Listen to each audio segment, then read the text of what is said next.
သားအတွက်ရေချိုးတဲ့မတက်ရေချိုးတဲ့စင်လေးမှားထားတာပါဒါလေးတူတူဖောက်ကြည့်ရအောင်ဒီမှာပေါ့နော်ဒါဒီ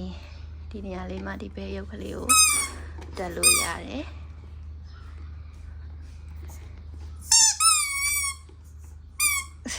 ဘဲရုပ်လေးတက်လိုက်မယ်ပေါ့နော်ပြီးရင်ဒီဒါလေးကိုဟာပြီးတော့သူ့ထည့်မယ်ပြီးရင်ဒီမှာကျတော့ရေပန်းလေးတက်လို့ရပါတော့သူ့မှာပုံလေးအတိုင်းဆိုကိုယ့်ရဲ့ရေပန်းလေးတက်လို့ရတယ်ပြီးရင်ဒီပိုက်တက်လေးတွေကခလီလေးရဲ့အရက်အနေအမြင့်ပေါ်မှာ adjust လုပ်ပြီးတော့ထောင်လို့တက်လို့ရတယ်ပြီးရင်သူတို့ဒီမှာခြေထောက်မလျှော့အောင်လို့အပြားလေးလည်းခံထားပြီးသေးတယ်ဒီလိုမျိုးလေးပါဒီမှာ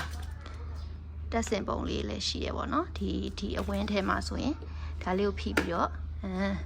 ဒီမှာတဖိစရာလက်ကလေးပါတယ်ဒီလိုမျိုးလေးဟာလိုက်ရတယ်ပြီးသွားရင်ဒါလေးကိုနှိပ်ပြီးတော့ဒီလိုလေးပြန်တက်ဒီလိုမျိုးလေးပေါ့နော်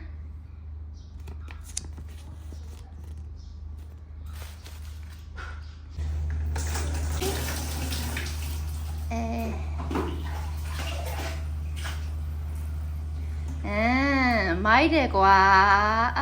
မိုက်တယ်ကွာပါလာရေးဘာမှမမ